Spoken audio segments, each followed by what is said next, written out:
That passes the common sense test. The problem is it leaves us being kicked out of roles, feeling dejected, feeling powerless, resentful, righteousness, defensive. That's the outcome of that. Welcome to Season 2 of Leadership Impact, the podcast for modern executives who are reinventing leadership within their organizations. With your host, Executive Leadership Coach and CEO of the Granger Network, Kari Granger, and me, Paul Adams, CEO of Sound Financial Group. This season focuses on accountability, and to support you in increasing accountability in yourself and in those you lead, we're providing a special rate for our listeners who want to engage in one of our accountability courses. Text the word accountability to 555-888 for more information. This is episode 23, How to Deal with Others' Expectations of You. Welcome back to Leadership Impact. Today, we're going to talk about expectations, and specifically, how to deal with others' innumerous expectations of us. And how do we deal with that in a powerful way that doesn't have us constantly on the defensive about expectations or even tirelessly trying to appease everybody's expectations, but just what's a powerful way to deal with expectations? And there's expectations about everything, right, Paul? Yeah, some of them we know in advance, and some of them we find out after something has happened. We have expectations of ourselves. You know, other people have expectations of us, like our peers, our family, our friends, our acquaintances, our superiors, our neighbors. You know, just everybody has expectations of us. Our organizations, there's expectations in terms of, you know, how we're going to dress and the values we'll uphold and our ethics and, you know, just what we're going to do. I mean, there's so many expectations, and a lot of them go unsaid. You just should kind of know, right? Mm-hmm. Yeah. And is that even fair? I don't know. We should talk about that. Well, I'll give you one that I had a pretty big breakdown in this, and maybe let us talk about it a little bit before we talk. I'll share with just what I did. Mm-hmm. But for anybody who's a listener who maybe is a member of an entrepreneurs organization chapter, this will be super meaningful, and I'll try to say enough about it for it to make sense to anybody that maybe it wouldn't make sense to. The entrepreneurs organization is a group where you have to you got to have some budget to be able to pay to be a member, some of the meetings you pay for, et cetera, along with your membership dues. Your business needs to do $1 million of revenue minimum, and you need to pass a membership committee. So like one thing that happens here in Seattle, if somebody's going to become a member, is an email goes out to everybody saying, these people are candidates for membership. If you have a concern, let us know. So you've got to pass muster, not just with the committee, but with the entire membership body. So all that to say, it's not easy to be a member. But inside of the entrepreneurs organization, there's these little study groups. They're called forums, where you get together and you talk about the things in business that you can't readily communicate about with anybody else that's not sharing your concerns as a business owner. So a very intimate, tight relationship with this group, talking about some of the most personal things in your personal and business life that you might not be able to talk to just anybody about. And in that group, I was a member for a couple of years, and then I stepped up to become moderator. And in becoming moderator, I had understood the role a certain way, that my role was to run the meetings, keep us on time, kind of help and comment if somebody started to give another member advice instead of just sharing an experience.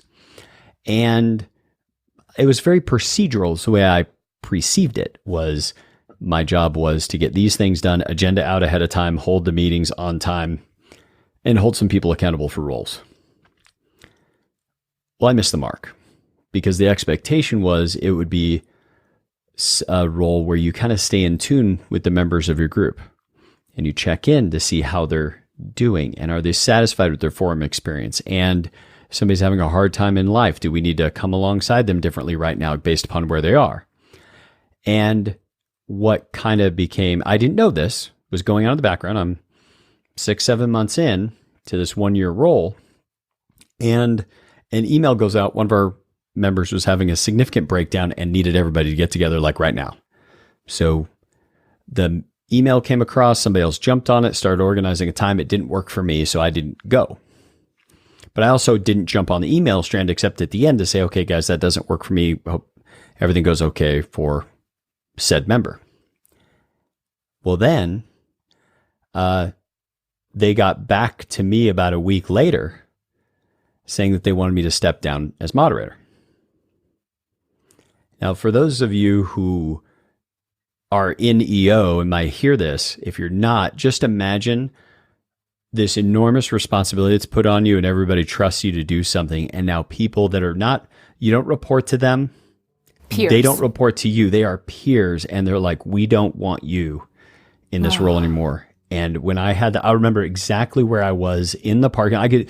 If I was in the parking lot right now, I could tell you which spot I was parked in when I had this conversation. That's how I was just flattened by it. Yeah. And, you know, in that moment, I think what a typical response would be is a little bit like, WTF, I didn't know that, along with the feelings of deep rejection and everything else, right? Yes. But confusion, the whole thing, righteousness, like, you know, a defense that, look, I'm doing what nothing was said. Nothing. Yeah. Nothing was said. Nothing was said.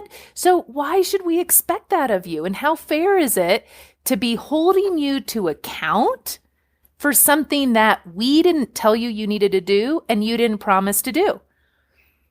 But here's the problem. This happens every day, everywhere, in our home life, in our business life, even with friends. You know, you just start to feel like something's going on. And you don't know what's going on. Well, likely you didn't do something that someone never told you that they wanted you to do. Yes, right? Or they may have just hinted at. Maybe, and you didn't pick up on it, or maybe you just knew that's not for me, right? So here's the problem with our current relationship to expectations. You know, if I didn't say I would do it, then it's not something I need to account for. Now, that passes the common sense test. The problem is it leaves us being kicked out of roles, feeling dejected, feeling powerless, resentful, righteousness, defensive.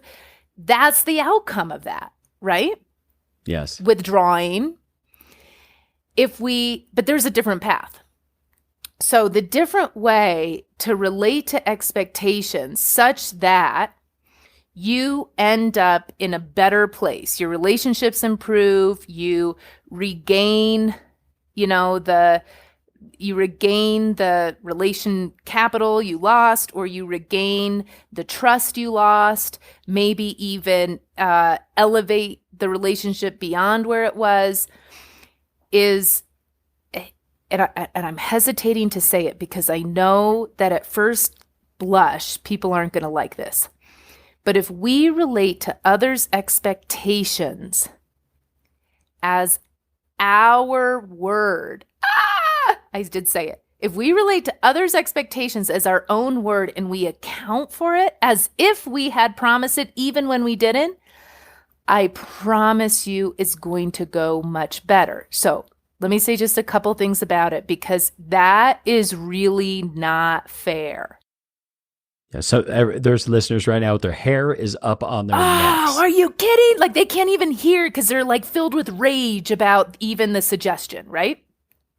But here's the thing, the standard for inclusion, like the standard for saying we ought to relate to expectations as our own word. And there's a lot of detail that we need to get into about this for sure to address most of your questions that are coming up this second. But if we relate to expectations as our own word, why we do that is not because it's fair. We do that because it works. It increases the workability in our relationships, which, we've talked about before, increases our opportunity to perform. Now, here's the thing. Most expectations, if the expectations are explicit, then it's easy for us to negotiate, create an agreement around, say, oh, okay, thank you for that expectation. I'm not going to do it. And if you decline it, if you say I'm not going to do it, that's not your word anymore, right? But if I don't say anything about it, like for example, I know to show up on meetings, I know to show up to meetings on time, right? And people expect me to show up on time. And when I don't, people have to deal with that, and that impacts how I'm perceived, and that impacts the relationship. It even impacts the meeting. So now, if I relate to that expectation as my own word, then when I come in, I can say, look, I know you expect me to be here on time. I'm so sorry I'm late. Or just, hey, I'm going to be late. What we talked about in our last episode, fess up, level up. I know, I apologize. I'm late.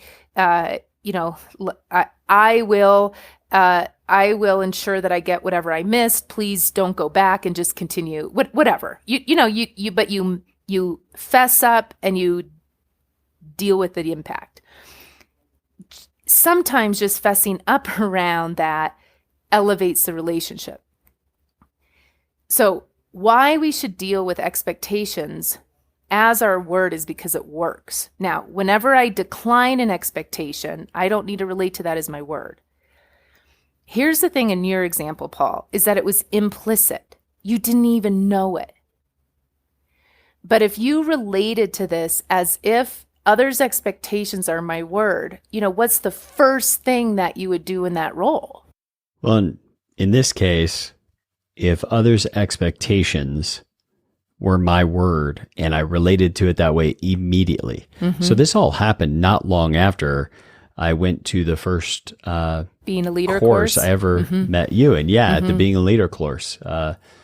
And so maybe this is like 6 or 7 months after that.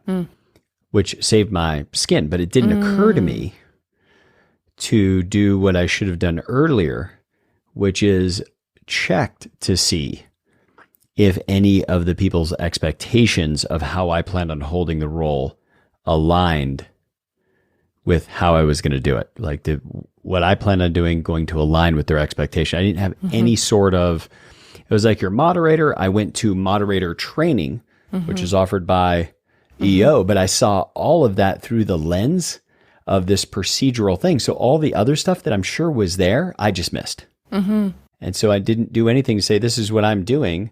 Is that working for you? With somebody? It didn't need to be with everybody, but I could have done it with a couple of key members. Like, this is what I think the role is. What do you think the role is? And let's align around that. So I was going to say, if I started that way, then I could have done that earlier. But the thing that when it happened and now there was this break in trust, and they wanted me to step down, I did go back to what I learned, which was mess up, fess up, level up. And this was also in other ways deeply embarrassing to me. There was a moderator breakfast once a month you go to that I went to at the same time as my wife because she was moderating a spousal forum at the time. And now for the rest of my term, my wife was going to be at the breakfast without me, and somebody else from my forum was going to be there. And so there's just all this like agitation around, but I just started with, as soon as I understood what they said, I started with apologizing. I'm so sorry. I did not know that is what you guys were expecting of me. And I just had no idea. And you could tell that they were almost ready to be in an argument, because there was that little bit of extra agitation and weight behind the first sentence or two. And then immediately went into me saying, what do we do to fix this? And is it something I can fix, or is the way we fix it is that I don't hold the role anymore, the way you guys had talked about before this? And we were able to talk all of that through and get it complete. And I continue to be a member of that forum for like another 1.5 years. I think it's so disarming. Yes. Yeah, when you don't provide any defense. Yes, but not because you're trying to disarm them, but because you're not arming yourself. It's a little bit like maybe a handshake in the medieval times was meant to show I didn't have a weapon in my hand. And you don't either, so we're going to join hands. And there's a little bit of that extension of the hand that I'm sorry, I did not know that. What can we do to try to care for that now that really takes people at least off the track? Because they're all ready to fight most of the time when they first finally get ready to express that there was an expectation not met. Right. that wasn't explicit. Yeah, man. And I love the way that you related to it. It's like it showed up as an expectation. You honored it like, wow, yeah, okay, I that's an expectation. Let me relate to it as my word. I apologize for not being consistent with that. Now, again, that just has so much more workability than, look, you guys never told me, right? So you were able to maintain your membership and likely the relationships, it sounds like, for another year and a half. And I don't know what happened after that. If we relate to others' expectations as our own promise, unless we explicitly decline, which is super important, by the way, I want to suss out what are people's expectations of me. And if I find out I'm not willing to do them, I explicitly decline. So I'm not leaving somebody with the impression like I'm going to do it. So this is a tough one. Now, here's the reverse. I'm not going to relate to anybody else as if my expectations of them is their word. Now, why is it only one way? Why do I hold myself to a higher standard? Why do I hold myself to the standard that your expectations of me are my word unless I explicitly decline them? So I need to suss them out and, the accountability rests with me. But yet if I have expectations of you, I can't hold you to account. I actually have to make explicit agreements with you. I have a 10-year-old inside me right now that when I first learned this concept, I took it in. I got it intellectually, but the 10-year-old inside me was literally like throwing stuffed animals and screaming and yelling about life being unfair. Yeah, totally. Except here's where it becomes very fair. If you operate from here, let me tell you, your grounding, your presence, your capacity to deal with anything, anytime, anyone is just enormously expanded. You have so much more power and capacity in the world than somebody who feels like it's unfair, has to defend or attack. Where the balance comes out is in the results you're able to produce in your life because you hold yourself to account to expectations. And doing so requires that you suss out what the expectations are of you. And, I have to say this before I go on and forget it. This principle really comes from the work on integrity that was foundational to the Being a Leader course with the Erhard Jensen, Zaffron, and myself. And it's just a really elegant model. Now, I'm taking that piece out to talk about accountability because I think it's so crucial when we talk about accountability that we deal with expectations. And why I think it's crucial is because that's where a lot of things drop out is, look, if I didn't say it or you didn't tell me, then it's not fair game, except that we're actually counting on people. So, operating from here gives you a lot more capacity in the world. Yeah. And that's where I finally resolved down to for me in my life, is especially with my personality type, it's not easy to then say when somebody else who many of the times when people have that expectation of me that has not been expressed, I think most of the time I could make the case that they're irresponsible in not communicating it. Yeah, which leaves you what? Righteous, resentful.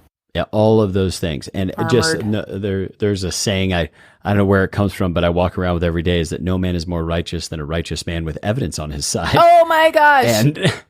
And I had lived a good portion of my life thinking that way. Yeah. And the idea of having workability and performance be what I was after, not be being right about something. Yeah. Oh, I like that you brought that back. Just to remind us, the criteria for inclusion of others' expectations in my own word is workability and performance. Workability and performance. That's why we include dealing with expectations. If you think about a relationship in which all of a sudden something's shifted and we don't quite know why, it's probably because you didn't do something they expected you to do, or you acted some other way than they expected you to. And they're holding you to account for it, even if they never told you. Yep. And even people that are not in authority, an employee that reports to you, all of that, when people feel like they have been made wrong, they will do their best to exact some kind of consequence to you. Right. And I have been on the receiving end of that more than once. And even that mindset of workability, I think, is quintessential even in a marriage, which I know is not the topic of this podcast, but my goodness, if you want to increase your leadership impact, getting this one squared away in your marriage, of getting straight about what was expected of you and not letting that background agitation occur for your spouse or for you with the unsaid and therefore unfulfilled expectations, it is a game changer. My wife and I went through a new evolution in our marriage in the last year that has been spectacular. And this was no small part of it. Yeah, I think, my husband and I have been together for, I think we're going on 21 years. We've been married for less than that, but we were together for 4 years prior. And I think, we just go in cycles. And it's almost like we've had, 5 different relationships in our marriage over that time. And always as soon as we get into a bad cycle, which I'm just saying because I think many people, many marriages, many relationships go through that. This is always at the core. There's like seasons, and when we get down to, this is what I really want. And, this is the thing that I've wanted, but you're not fulfilling on, or, I haven't experienced this thing that I really want. And, could we create a future in which you get to experience that and I get to experience this? But it's all about kind of our implicit expectations. But as those build up and are unaddressed, things don't go well, in any relationship. And it's amazing how just simply when somebody brings them up, that there's not an argument or a fight, because we see it more in our marriage, but frankly, how many business disagreements roll into, we're now having a disagreement about the disagreement, and we're not having a disagreement about the initial issue. So in this case, that idea, going back to last episode, mess up, fess up, level up, but now applying that to the expectations that you didn't know about, that you've now been able to suss out, or they've finally had enough frustration to tell us, and then being able to apply the same formula, which I know to all of our listeners, because I remember being there years ago, this feels unfair. It does. But it is amazingly freeing, and it's incredible the amount of workability and capacity that comes from being able to treat others' expectations of you as if they were part of your word, and treating your expectations of others in a way that you need to explicitly communicate them to them for them to be a part of their word. I was just thinking people might have a question like, what does that look like? And I don't want to suggest that, oh, I'm so sorry, I didn't do that. That's being like, I'm a bad person, I didn't do it. That's not at all the model, right? But it might even look like, wow, thank you for telling me that. I had no idea that was an expectation that you had of me, and I can understand why this has been somewhat dissatisfying for you. I really honor that request. I'm not going to be able to fulfill that request. Even knowing, for example, on my team, I know that people have expectations to spend more time with me, but I'm really, really proactive about letting them know, I know you have this expectation of me, and I even want to spend more time with you. And at this time, I'm not able to. And it just handles the thing. And I know, Kari, you probably have an expectation that we should talk about this topic for another 30 minutes. And I'm sorry, but we can't fulfill that today. Let's complete. So what we are going to do is just give our listeners that idea, the ability to really take in, what are the fundamental concerns of the people we're in? What are the things that we've made as agreements? We talked about that earlier around accountability, the agreements up front. And now what would it mean for you to take on others' expectations of you, even if not yet expressed, as a part of your word for the sake of overall workability and performance? So, Kari, this is wonderful once again. On behalf of our listeners, thank you for everything I learned today. And we hope for all of you listening that this has been a contribution to your leadership impact. Thank you for tuning into Leadership Impact, the podcast for modern executives who are reinventing leadership within their organizations. Subscribe now at Apple Podcasts, Google Play, or wherever you get your podcasts. And to support you in your leadership impact, we've offered a special course rate to you, our listeners. Just text the word accountability to 555-888 and you'll receive the link. Learn more at grangerNetwork.com and join us next week on how to transform your leadership impact with accountability.